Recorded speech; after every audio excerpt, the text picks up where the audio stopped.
What's going on, guys? In this video I'm going to install a Ciss on the inside of my XP-4205. So in my last video I set up a Ciss on my XP-4205. I set it up in the most common way by routing the tubes over the front of the printer and into the print head. The drawback is that it leaves the printer open for dust to get inside.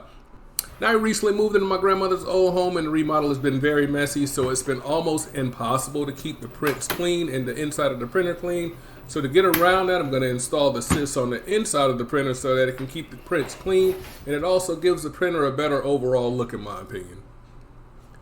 So here's what the printer is looking like currently. As you can see, it's very dusty and very neglected. We haven't changed out the maintenance box on this printer in a few months. So it overflowed and it's leaking out of the back of the printer and all over the shelf. So I'm just going to start over all new. They still have these printers available at my local super center, so I went and picked up a couple. And since I'm going all new, I went ahead and ordered a new PC.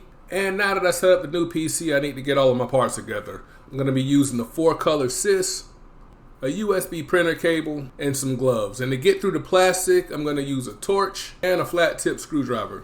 So I opened up the box and took all the tape off the printer.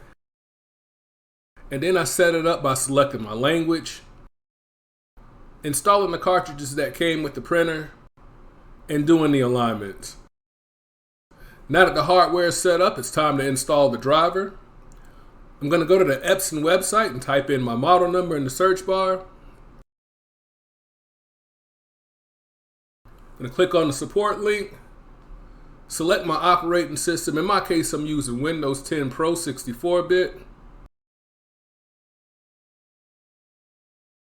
And I'm going to select the drivers and utility combo package installer and download it. I'm going to accept the license agreement and install the driver software. During the installation of the driver, it asks if I wanted to set up the Wi-Fi. I don't at this time. I'm going to be using the USB option for setup because that's the option I need to install the Chipless firmware. It'll ask me to make sure that the USB cable is plugged in. Good. And now the install will continue automatically from here. It gets to a point where it asks me what additional software I want to install. I'm just going to install the scanner utilities because we use the scanner to help with making templates. I'll click install. It'll continue with the install from here, and when it completes, it'll ask if I want to print a test page. I'll hit print test page and then next. Now as it prints a test page, you can see how much dust has been collected already. It'll check for a firmware update and ask if I want to install it. I don't, because I'll be installing Chipless Firmware, so I'll hit skip here. Then it'll check my serial number for warranty information. I'll uncheck the reminder and click next. And then on the next screen, I'll click on finish and register, and it'll open the registration web page. Once I close it, the install will complete.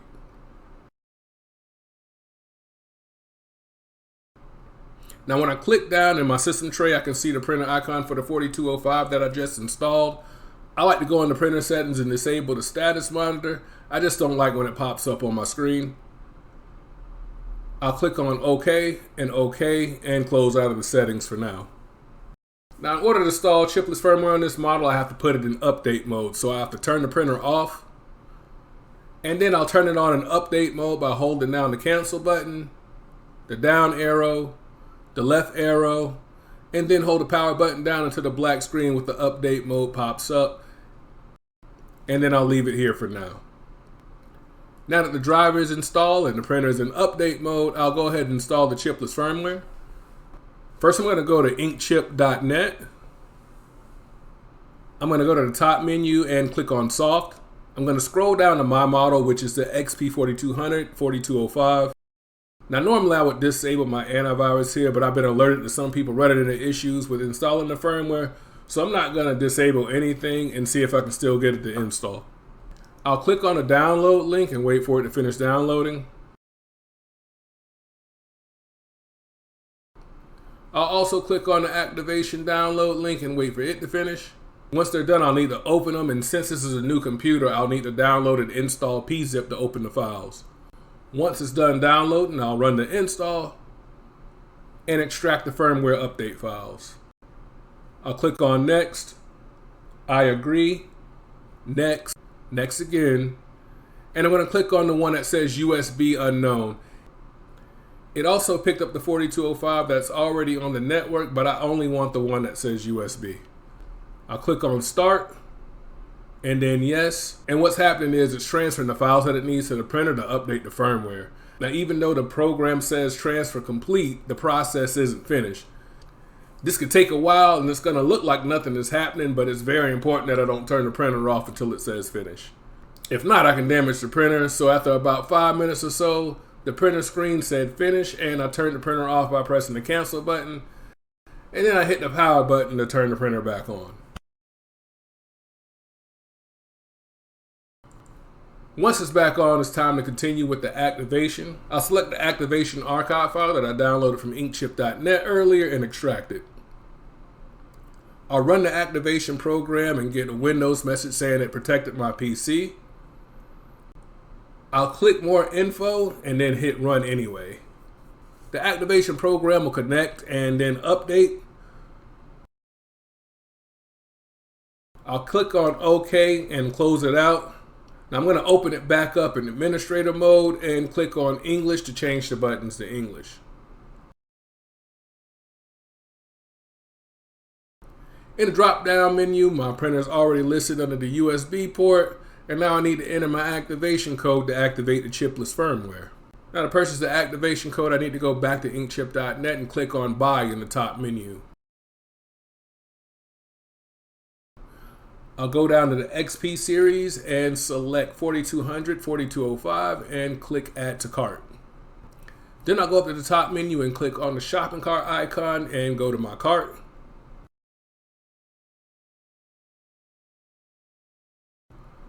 I'll type in the coupon code Gorilla and apply the coupon so I can save 10% off.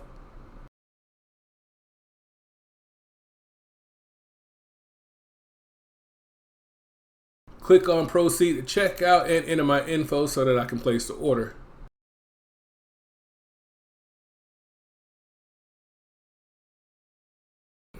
Now they sent me an email with the activation code, and I pasted the activation code into the activation program and click OK.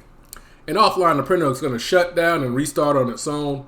And when it powers back up, the printer is going to be chipless and I can continue on with installing the Ciss. But before I do that, I need to save a copy of the recovery code just in case I need to reinstall the firmware on this printer again. So now I'll turn the printer back off and remove the screws holding the left side cover. First this one in the front, then this one in the back under the hinge. Then underneath, I'm going to press the 2 tabs and remove the left side cover. I made a hole by heating the tip of the screwdriver up with a lighter at first, but that was taking too long, so I used a torch and a larger screwdriver to make quick work of the plastic.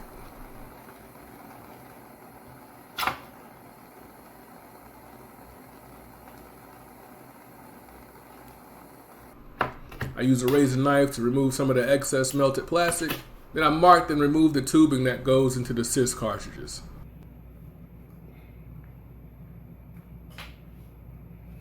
I fed the tubes through the hole that I just made and set the cover and tubes off to the side.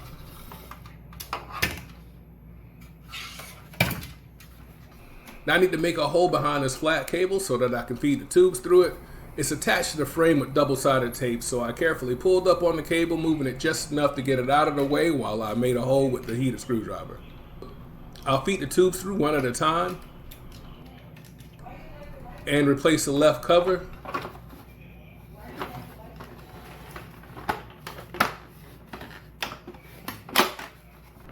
I'll route the tubes through the top hole of the carriage.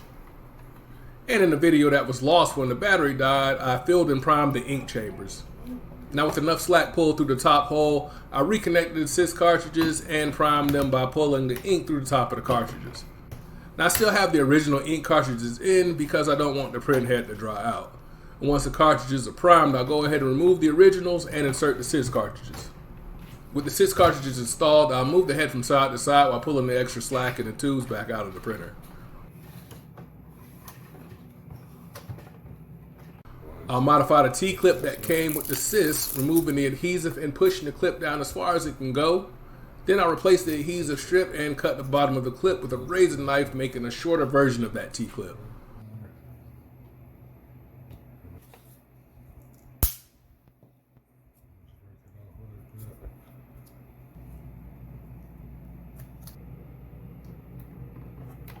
I'll stick it on the inner frame of the printer towards the middle. And I'll make sure the printer is able to close fully. I'll make sure that the tanks are in it and the plugs are removed. Then I'll turn it on and make sure it starts up with no errors.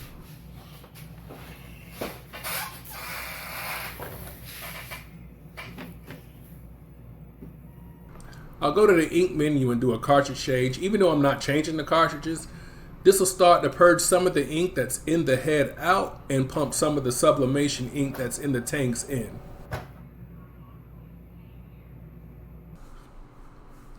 Once that's done, I'll do a nozzle check. Now, it won't be a perfect nozzle check, and that's fine.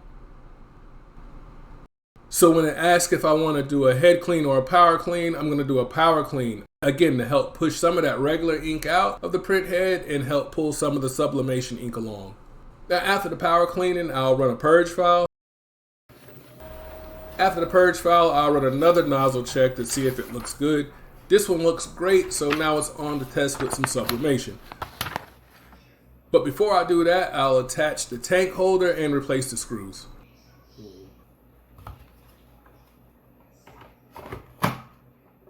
And my wife is making bows for Stanley mugs. So first she'll make a design in Photoshop and print it out. She'll sub that design onto faux leather. And then make bows out of them and put them on the mugs and take pictures and share them in her groups. I never knew this was a thing, but it makes her so happy and I love that for her. Again, man, thanks for checking out the video, guys. Until next time, good luck and good night.